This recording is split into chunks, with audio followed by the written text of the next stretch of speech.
नमस्कार, आप देख रहे हैं न्यूज़ नाउ इंडिया। मैं हूं आपके साथ उषा कश्यप। वक्त हो चुका है हमारे खास बुलेटिन उत्तर प्रदेश का। नजर डालेंगे उत्तर प्रदेश की सभी बड़ी खबरों पर, लेकिन उससे पहले नजर डाल लेते हैं हेडलाइंस। पीएम मोदी के संभावित दौरे से पहले काशी पहुंचे सीएम योगी, विकास कार्यों का लिया जायजा। सोहेल देव भारतीय समाज पार्टी के राष्ट्रीय अध्यक्ष ओम प्रकाश राजभर का विवादित बयान आया सामने। कहा, बीजेपी के कई नेताओं ने अपनी बेटियों की शादी मुस्लिमों से कराई, उनका डीएनए एक। आजमगढ़ के पालिया में पुलिस उत्पीड़न पर मायावती ने उठाया सवाल, दोषियों पर कार्रवाई की मांग। जिला पंचायत के बाद ब्लॉक प्रमुख के चुनाव का घमासान, बीजेपी आज करेगी कैंडिडेट का ऐलान। फैजाबाद के बेखौफ दबंग सरेआम पिस्टल छीना झपटी का वीडियो हुआ वायरल, पुलिस छानबीन में जुटी। यूपी मिशन 2022 पर आरएसएस करेगा मंथन, 7 दिवसीय दौरे पर चित्रकूट पहुंचे मोहन भागवत। यूपी के बरेली में घूस में प्रधान से मांगा महंगा मोबाइल, चली गई थानेदार की कुर्सी। यूपी के हर जिले में तैनात होंगे एटीएस स्क्वाड कमांडो, आतंकी वारदात से निपटने में सक्षम। अब खबरें विस्तार से। प्रधानमंत्री नरेंद्र मोदी जुलाई महीने में अपने संसदीय क्षेत्र वाराणसी जाने वाले हैं। इस दौरान पीएम मोदी 3 दर्जन से ज्यादा विकास योजनाओं के लिए अरबों रुपए की सौगात दे सकते हैं। मुख्यमंत्री योगी आदित्यनाथ सोमवार यानी बीते कल पीएम मोदी के संभावित दौरे से पहले ही वाराणसी के तूफानी दौरे पर पहुंचे।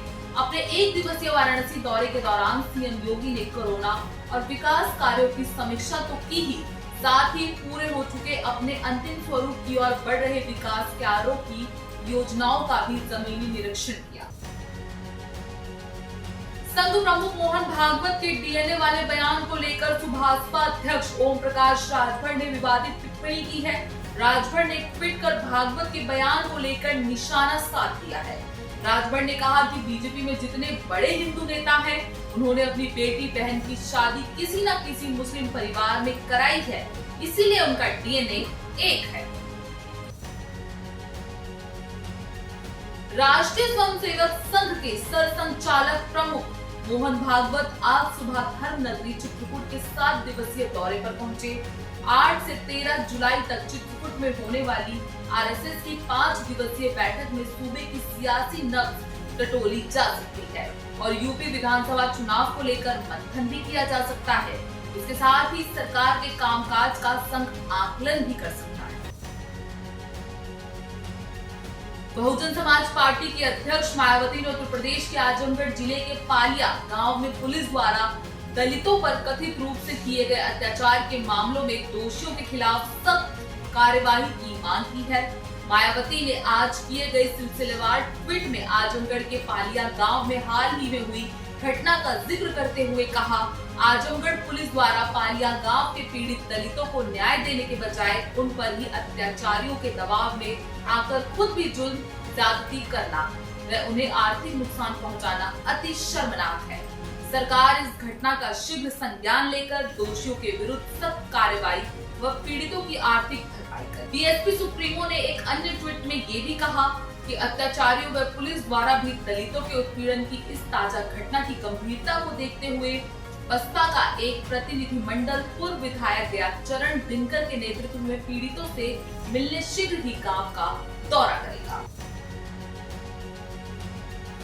उत्तर प्रदेश में होने वाले ब्लॉक प्रमुख के चुनावों में बीजेपी ने अपने नेताओं के नाते रिश्तेदारों को यह चुनाव लड़वाने की छूट दे दी है।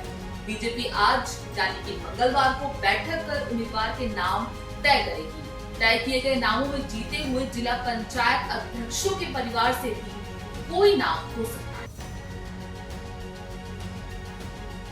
उत्तर प्रदेश के गाजियाबाद जिले का एक वीडियो सोशल मीडिया पर खूब वायरल हो रहा है, जिसमें दबंगों के 2 गुट आपस में उलझते दिख रहे हैं। उनके बीच झगड़ा हो रहा है। एक युवक हाथ में पिस्टल लेकर गोली मारने की बात तक कर रहा है। 2 लोग उसे पकड़ने और पिस्टल छीनने की कोशिश में वीडियो में साफ दिखाई दे रहे हैं। ये वीडियो वायरल हो जाने के बाद पुलिस हरकत में आई। उत्तर प्रदेश के बरेली जिले में एक थानेदार को मोबाइल फोन घूस में मांगना भारी पड़ गया। घूस के चक्कर में एसएसपी ने थानेदार को पहले लाइन हाजिर कर दिया। अब निलंबन की प्रक्रिया चल रही है। कीमती मोबाइल फोन की लालच थानेदार की कुर्सी पर यहाँ भारी पड़ गई। भोजीपुरा थाने में तैनात इंस्पेक्टर अशोक कुमार ने अपने थाना क्षेत्र के ही एक ग्राम प्रधान से मोबाइल फोन की डिमांड कर दी थी। आरोप है कि विपक्षी पार्टी पर कार्रवाई करने के एवज में थानेदार ने ग्राम प्रधान से 50,000 की कीमत वाले मोबाइल की डिमांड की थी, जिसका चैट व्हाट्सएप पे वायरल हो गया, जिसके बाद ये कार्रवाई की गई। उत्तर प्रदेश में आतंकी घटनाओं से निपटने के लिए पहले से ही आतंक निरोधी दस्ता गठित है। अब यूपी में स्पेशल पुलिस ऑपरेशन की तैनाती प्रदेश के हर जिले में की जाएगी। कानपुर, प्रयागराज, वाराणसी, आगरा और नोएडा जैसे बड़े जिलों में एटीएस की यूनिट पहले से ही मौजूद है, जिसका अब विस्तार किया जाएगा। उत्तर प्रदेश में जिला पंचायत अध्यक्ष चुनाव प्रक्रिया पूरे होने के बाद अब ब्लॉक प्रमुख के चुनाव की सियासी तपिश बढ़ गई है। जिला पंचायत में बड़ी जीत हासिल करने के बाद बीजेपी के हौसले बुलंद दिखाई दे रहे हैं और अब उनकी नजर सूबे की ब्लॉक प्रमुख की सीटों पर काबिज होने की है। बीजेपी ने सभी ब्लॉक प्रमुख सीटों पर प्रत्याशी उतारने का फैसला भी किया है, जिसके चलते मुकाबला काफी दिलचस्प होने वाला है। बीजेपी ने यूपी के सभी 826 ब्लॉकों में ब्लॉक प्रमुख पद पर चुनाव लड़ने का फैसला किया है। बीजेपी ने ब्लॉक प्रमुख पद के लिए प्रत्याशियों के नाम करीब तय कर लिए हैं। माना जा रहा है कि आज से जिला कमेटियों द्वारा जिले में सभी ब्लॉक प्रमुख प्रत्याशियों के नाम घोषित करने की प्रक्रिया भी शुरू हो जाएगी। यूपी के सिद्धार्थनगर जनपद में सड़क दुर्घटना कम होने का नाम नहीं ले रही। ताजा मामला बांसी बस्ती मार्ग के करहरी मजदिया के पास का है, जहां सड़क दुर्घटना में 3 लोगों की मौके पर ही मौत हो गई, तो वहीं 6 लोग घायल हो गए। पुलिस अधीक्षक ने मौके का जायजा लिया। गाजियाबाद थाना कविनगर पुलिस ने 2 ऐसे शातिर अपराधियों को गिरफ्तार किया है, जो केंद्रीय मंत्रियों की आवाज निकालकर पुलिस पर काम का दबाव बनाते थे। ये लोग फर्जी आईडी के जरिए सिम कार्ड के द्वारा लगातार पुलिस पर दबाव बनाते रहे। इसकी जानकारी पुलिस को सांसद प्रतिनिधि ने दी। इसके बाद पुलिस ने इन दोनों शातिर अपराधियों को गिरफ्तार कर लिया। ये दोनों बागपत के रहने वाले हैं। इस मामले में मुकदमा पंजीकृत कर मामले की वैधानिक कार्रवाई जारी है। यूपी से दिल दहला देने वाला मामला सामने आया है, जहां बाइक के पीछे ट्रक ने टक्कर मार दी, जिससे 3 लोगों की मौके पर ही मौत हो गई। पुलिस ने ट्रक चालक को हिरासत में। इस बुलेटिन में सिर्फ इतना ही। देश और दुनिया की तमाम बड़ी खबरों के लिए आप न्यूज़ नाउ इंडिया को सब्सक्राइब करना ना भूलें।